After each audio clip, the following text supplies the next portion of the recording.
Hello guys, this is Anna. I have decided to vlog daily since the start of this awful war of Russia on my beautiful and independent state, Ukraine. In my vlogs, I try to update you on the situation in my country, to answer your questions, to back up some facts from our history. And I'm very grateful for your subscriptions, for your support. And today I want to speak more about the crimes of Russian soldiers that they commit daily on the territory of my country. And once again to explain that this is not just the war of Putin, crazy dictator, but also of many Russian people who support their troops and soldiers who are in thousands on the territory of our country commit their crimes. Here in Ukraine, we can listen to some of their conversations, telephone conversations with their families in Russia, where they describe things they did, things they plan to do, because these conversations can be caught by our services, military and defense services. And to tell you the truth, the more we listen, the more we are terrified at what kind of people have come to invade our territory, because, well, like from many movies, you believe that soldiers, even those that are your enemies, still preserve some rules and try not to build a negative image of their country. But here, Russians rape women, shoot civilians and children. Some of them describe how they like chasing people. And another extremely ugly thing that they do here is they steal. And in many conversations, they ask their girlfriends, their wives, what would they like to get from Ukraine, just like greetings from Ukraine. And Russian soldiers describe to their families that now we realize why Ukrainians fought so hard, because they have normal life, not something we have in Russia. And they describe the clothes and various things that Ukrainians have in their houses, and our middle class surprises them really much. And I totally cannot understand how their women often ask them to bring something for a child, to look for shorts, t-shirts, laptops, just like things like that. Many of them ask for perfume and cosmetics. And today I have read on news that in many towns of Belarus that border with Ukraine and Russia, they have started marketplaces, bazaars, where they sell various things from Ukraine, starting from motorcycles and finishing with food and clothes. And for me, it's something totally ugly. I don't know what people can buy that. And also I know that lots of like post offices in Belarus work for Russia, and lots of Russian soldiers send this goods back to their Russian houses, to their wives, mothers and friends. And for me, it seems to me that like when we think about sanctions, how will they work on Russian people, that Russian people will protest and that will make Putin change his mind. I'm not sure, because these people enjoy stealing t-shirts. They describe that we're very rich because many of our people wear New Balance.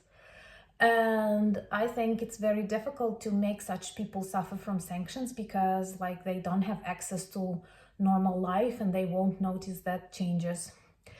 And also, what I'm surprised at is how many bad words they use in their conversations. For example, like we all have some bad words in our languages, but in Ukraine, you never use them with your parents. If you use, that's like a very bad thing. And when I listen to Russian mothers talking to their sons, very often they use such words that I did not know exist, and such constructions. And for me, it's a total surprise.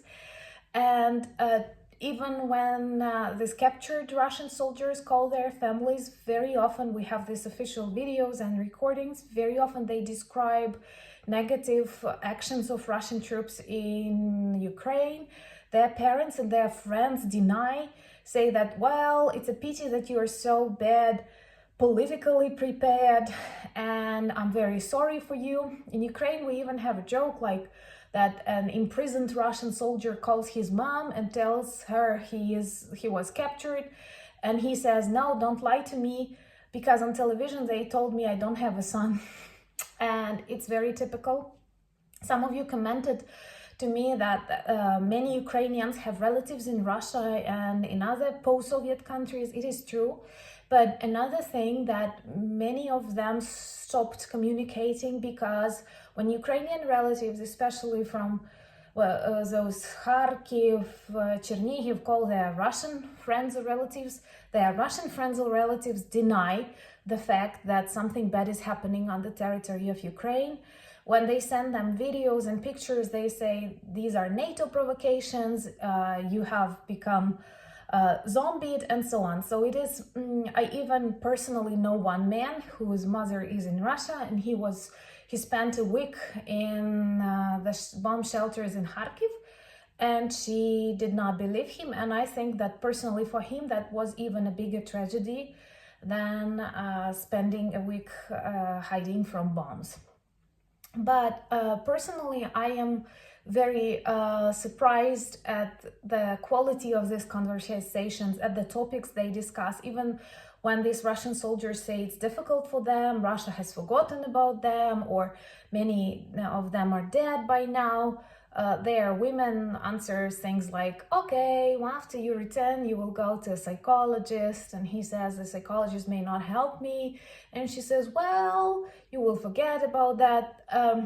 Well, I don't know if I should record a separate video, but in our armed forces, there are lots of women, and somehow historically women are partners to Ukrainian men. And I'm surprised, like, I'm totally convinced that Russian mothers and Russian wives will never join them in the armed forces, and they will never address President Putin or something like that, because they feel it's not their business.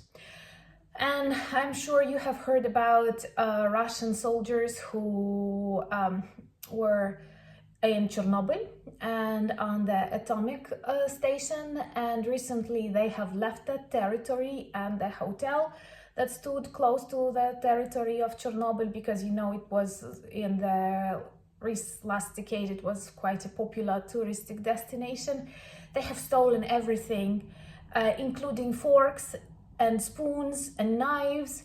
And once again, do you think sanctions can work on people like that? And another thing that I am totally surprised at is how dumb they are. They have spent almost a month on the territory of Chernobyl zone, and you know it's a very dangerous place, even though there are excursions, but these excursions are always very controlled and guided by professionals. Why? Because it may be that in one place it's totally safe, and just like 5 steps away it is extremely radioactive. And more than 70 soldiers got this radiation disease, and they are now in the hospitals of Belarus. And again, we have lots of memes with that, like, oh, are these elves in the forest of Belarus? No, these are Russian soldiers, but they are very like I don't know how do you say it, but they are radioactive, and there are lots of memes of them like spreading electricity or whatever. But it's not funny because it's completely dumb. By their actions, they not only cause harm to themselves, but they can spoil the whole life on the planet if they do something wrong on the territories of our nuclear stations. And if they don't know how to protect themselves, then perhaps they can do something and lead to a nuclear explosion or something. And one of that soldiers who got that radiation disease is already dead, and I'm sure many of them will die within the next days, months, or years, because they have dug trenches in the radioactive red forest. You know, there are forests that are red because of radiation, and they dug trenches, and the deeper they dug, the more radiation they received. And well, like, how can you explain that? One of our ministers made a joke that they should get a Darwin Prize or something like that for not going to school, listening to some lectures on radioactivity and so on. But all of that proves that the level of preparation of our Russian army and their financial state, their moral qualities are extremely low.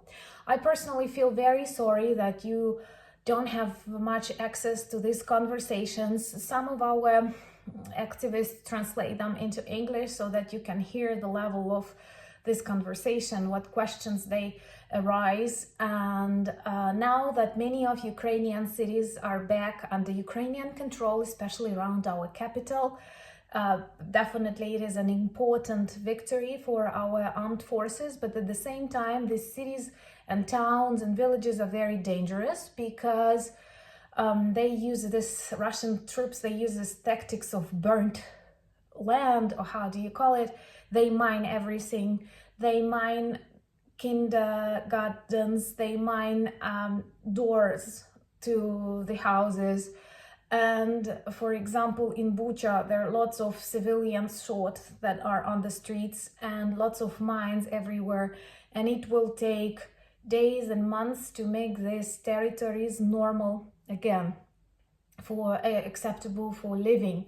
And once again, it proves that it is not about some standards of war. It is total genocide, total crimes against Ukrainians. And just because we are independent, just because we live better, just because we are able to change our governments or presidents if we don't like them, just because we can travel, we want to learn not only Russian but some other languages, just because we respect like general trends of the world and we look up in the direction of the civilized world. They come, they steal, they rape, they shoot, they kill, they mine, and definitely such evil cannot win. But it's so ugly to know that they are next to you. And like, I don't know, I have some comments of Russians who try to persuade me that not all Russians are like that. And I'm saying them that, okay, after we win and we live for decades without your interference, we will start thinking about Russians, but not now, because again, this is not Putin in our cities and villages. These are Russian soldiers who call their wives and ask what size of New Balance they need, because they are digging deep in Ukrainian flats, and then they mine these flats, then they rape these women who bought these New Balances, and you know, it all looks very ugly. And they are just like example with that Chernobyl zone and all of that. So once again, we are not fighting with a very strong army, because a strong army does not act like a group of orcs. And they demonstrate that this racism, as we call it, is an ugly disease of the nation that fights with all the world against freedom, against prosperity, but they cannot win. Tomorrow, perhaps, as I promised, I will record a short question-answer session about myself, so please feel free to ask your questions in the comments. Thank you very much for watching, for subscription, and Slava Ukraini!